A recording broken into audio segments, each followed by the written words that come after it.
Okay, so I guess I'm on my own out here. Finally. Can do whatever I want. What would I do? What would I do if I could do anything I want? Well, you know what? I've always wanted to have my own talk show. Can I get like a talk show desk out here? Is that possible? Can I get that? There we go. Oh yeah, you might want to get rid of some of this furniture. Oh, yeah, I should probably get out of your way. No, there's a desk. Good.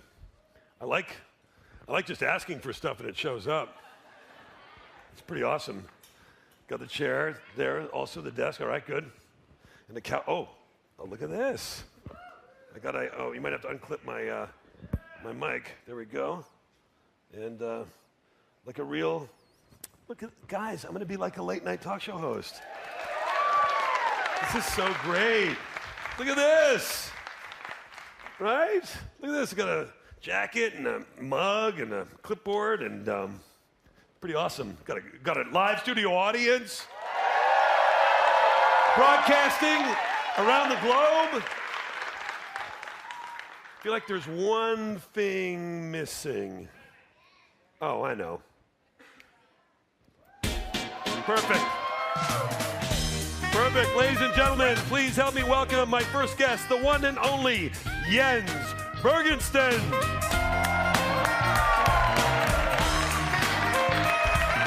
Jens. Hi. Welcome to the show. Thank you, thank you.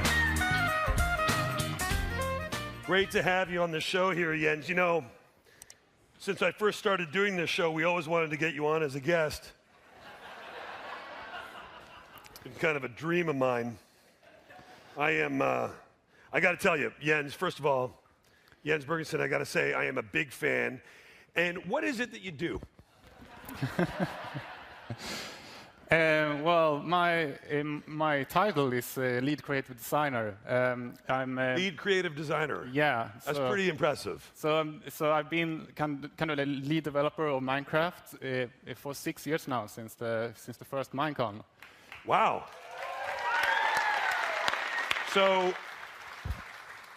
So in that position, do you get to decide everything that happens?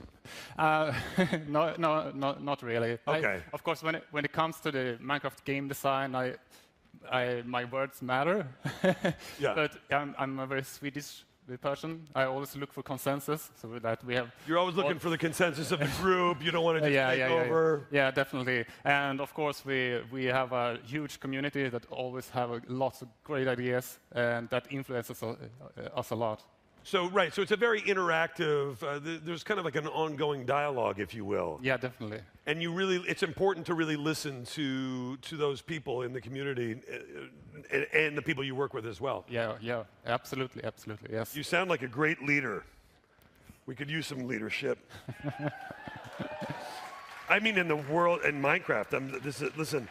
How did you get involved, Jens, with Minecraft? What's your origin story? Well, I got involved when Marcus, who created the game, Marcus, who is known as Notch, he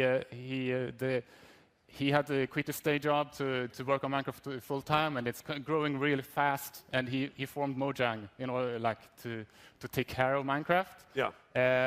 But the idea we had was like Minecraft had peaked, so he was looking for people to work on new games. Oh, so he brought you in not to work on Minecraft. No. He was like, Minecraft is already set. We're good with that. Please come and work on some new games. Yeah, exactly. And then what happened? Well, that didn't happen, more or less. You did it. You just worked on Minecraft. Well, yeah, there was so much to do on Minecraft, so I started helping out with that. And like when I started working at Mojang, it had sold 700,000 copies. Yeah. Just a few months later, it was 1 million, and a year later, it was 2. So like it was just taking off. That's yeah, and it's just been like a global phenomenon. And obviously, the fans around the world and the fans here are super excited, and it is such a great community, and you guys obviously do such a great job of taking care of that community. And I know from my own experience, my kids are playing or they're watching YouTubers, around Minecraft all the time. I'm one of those dads who's like, turn it down. But it is fun to see them get super excited about. And I wanted. They've always got so many questions. I know a lot of you guys out there have questions that you would love to ask Jens, but it's my turn. And but I always think about like, what are those things? Like, what are the possibilities? Because it does seem like Minecraft has no limit. It's almost like you could do anything. And so I know that for my own kids, it's always like, what could you build? Is there like could you build like a, what would be some new update that would be crazy? Could you get like a flower that shoots out of a rocket that you can, whatever? What are the limitations? No, you're right. Like almost anything goes, and like we always want to update and add new stuff to Minecraft. Mm-hmm. We have kind of settled on like the core Minecraft that we call the vanilla Minecraft. That's like a fancy adventure game. So we kind of try to stay to that theme, but there are like mods and add-ons and everything that moves beyond that. But every day, not like every year, we want to like improve the vanilla gameplay as well. Yeah. So does it? It seems to me, do you guys spend a lot of your time thinking about talk about trying to think outside the block? Guys, it's my show, okay? We're on my time. This is a great mug, right? $10.99. Yeah. Not water. So, Jens, do you guys spend a lot of your time thinking, like, trying to figure out new ways to outsmart yourselves? Like, what are those kind of those sessions like, where you're spitballing what the new updates are going to be? Yeah, like it's kind of funny because after every big update we've done, I'm kind of like, what should I do now? Yeah, like, right. What's next? Because you've been focused on one update. And people want more. Of course. So sometimes I get inspiration from things that I see, like movies, and other video games, or even just walking around in the street. Yeah. But many times I just sit down and have like a really intense Minecraft session and try to feel out what areas can we expand upon next. And it's kind of funny, like one of the updates we did this year, the World of Colors, was actually inspired because I just saw this beautiful like terracotta floor, like Moroccan tiling. Yeah. And I was just looking at the tiles and I saw like, hey, wait a second, it's just one tile that they rotated around and it created these really, really nice patterns. And I thought, hey, we can do that in Minecraft. Yeah. So that created like we now have this really colorful blocks, and then we we can build a whole theme around this. You've created an entire generation of people who spend most of the day going, hey, you could do that in Minecraft. Yeah, like a global definitely. army of, but it's great. It's so inspirational, and so I know that you've got a lot of really exciting new updates that you might want to be able to talk about a little bit. Yeah. Walk us through some of these exciting updates that are coming. So now when we have the Java edition and we have the Bedrock editions all caught up. So next year we're gonna release the update on all platforms at the same time. More or less, not maybe on the same day, but more or less at the same time. Yeah. And the next update, that's going to be the update Aquatic. Update Aquatic. Wow. So tell us a little bit about some of the... What do we got here? Wow, that's so cool. So what is this? you want to talk a little bit about these? We'll wait until after the clip. Sure.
Wow. That looks so cool. And judging by the fan reaction, people are going to be super excited about this. Why don't you walk us through this update a little bit? Yeah, absolutely. So we were talking backstage about the bubble columns.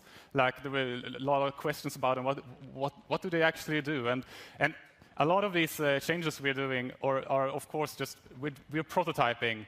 Like textures and graphics can change, and even behaviors may change when we start snapshotting and testing things out with the community.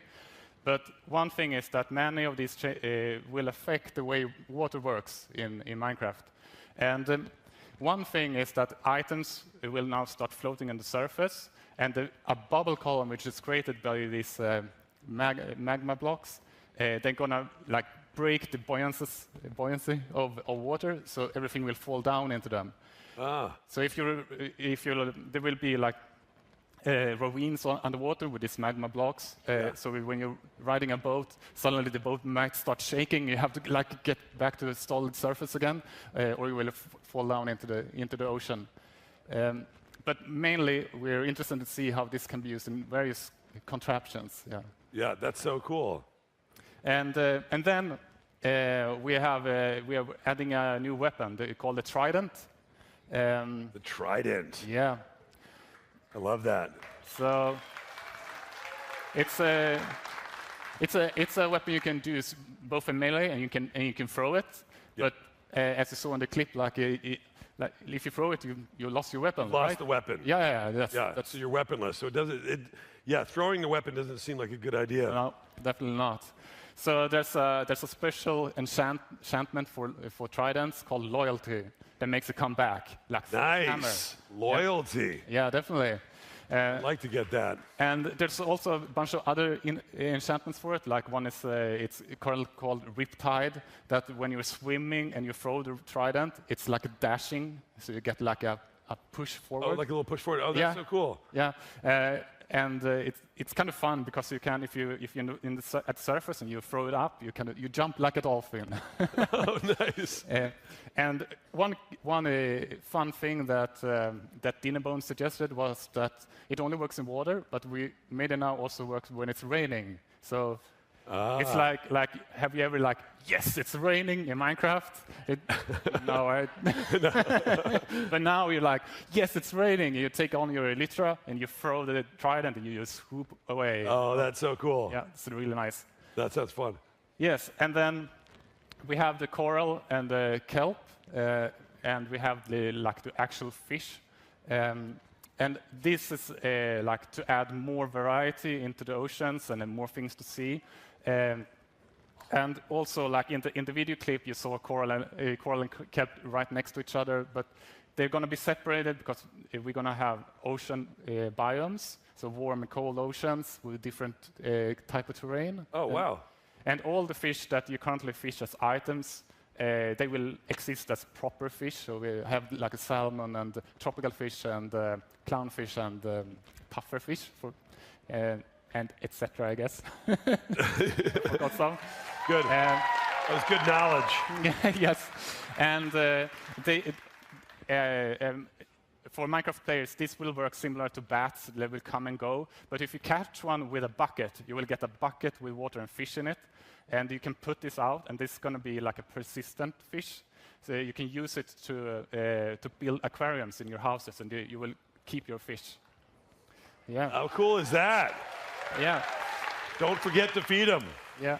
And then I mentioned changes to the water physics. And primarily what we want to do is to be able to build with slabs and stairs and fences underwater without getting in these weird air pockets. Like that's the objective we're trying to solve. But then it also kind of makes sense that you have like more proper water movement through these blocks. And we are aware that this will come with a lot of like new behaviors. So we're gonna try things out and see how it works. But like the main goal is to make it easier to build underwater. So yeah, right. So it's going to be that's so cool, and it'll kind of evolve over time as you use it. Yeah. Yeah, exactly. Yeah. And then we have like more underwater terrain with the shipwrecks and icebergs. So it's going to be more variation in the ocean terrains, things to find. And iceberg. Yeah. That's so cool. And there will be more different treasures to find, which brings me to dolphins. Dolphins. Yeah. I mean, how excited is everybody for the dolphins? Yeah. That's so awesome. So, well, like in every update, we try to introduce like one new animal mob. The dolphins will actually help you in the oceans to find treasure. They will help you guide players. Oh, really? Oh, they're friendly. Yeah. Nice. Yeah. And this is just like a sneak peek of things coming. We have way more features related to the update aquatic. Yeah. So you will see more announcements. Yeah, more announcements coming out sometime in the next year. Yes. That's so cool. I love the dolphins are great. It's nice to have a sense of porpoise.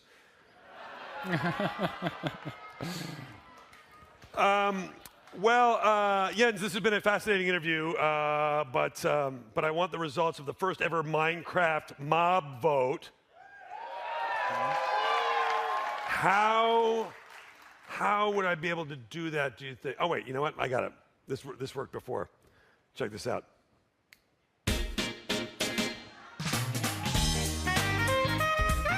There it is, yep. I knew it. Hey. Boo-booey, everyone. Hello. Here he is with the results. You know, this really is the best talk show, Will. Thank you so much. Thank you. I have right here the hard-earned vote for the next mob that goes into Minecraft. Jens, will you do the honors? Yes, please. Oh, please don't be La La Land again. Please do not be La La Land. And the winner is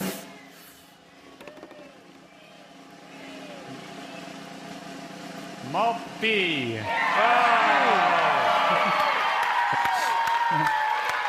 Oh man. That is so great, and that, of course, that was my favorite mob from the very beginning. My votes probably pushed it over the edge. That was the one I. Yeah, well, actually, it was a fairly close race, so I think your vote might have been, pretty important there. Yeah, good. Well, every vote counts, you know. Yes, it does. Well, are you excited about the mob that was chosen, Jens? Yeah, I'm very excited. You don't sound as excited. No. Okay. Now, like these mobs were like they don't have a name yet, and the feature set is still like in flux. So now it's going to be a challenge to live up to people's kind of fantasies about what is the monster of the night skies. It's gonna be fun. Yeah. Oh, so and when can we expect the new mob in the game? It will be in the update aquatic. Wow, awesome. Yes. Awesome. Coming up soon. So not too long of a wait. Not too long. Yeah. Yeah. Great. Okay, Will, it looks like you're doing really well out here. This is an amazing show.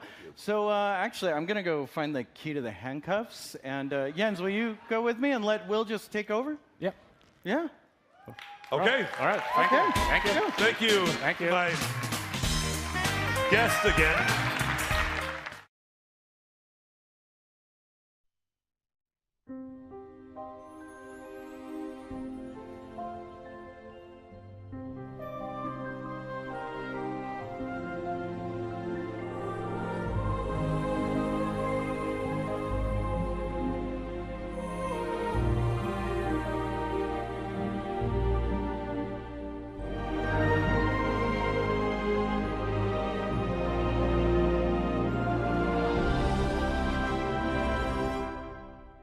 إذا كنت من المتابعين الجدد اشترك الآن في القناة ليصلك الجديد بالضغط على الزر الأحمر أسفل القناة مع تفعيل الجرس، ولا تنسوا دعم المقطع بلايك. شكرا لكم جزيل الشكر.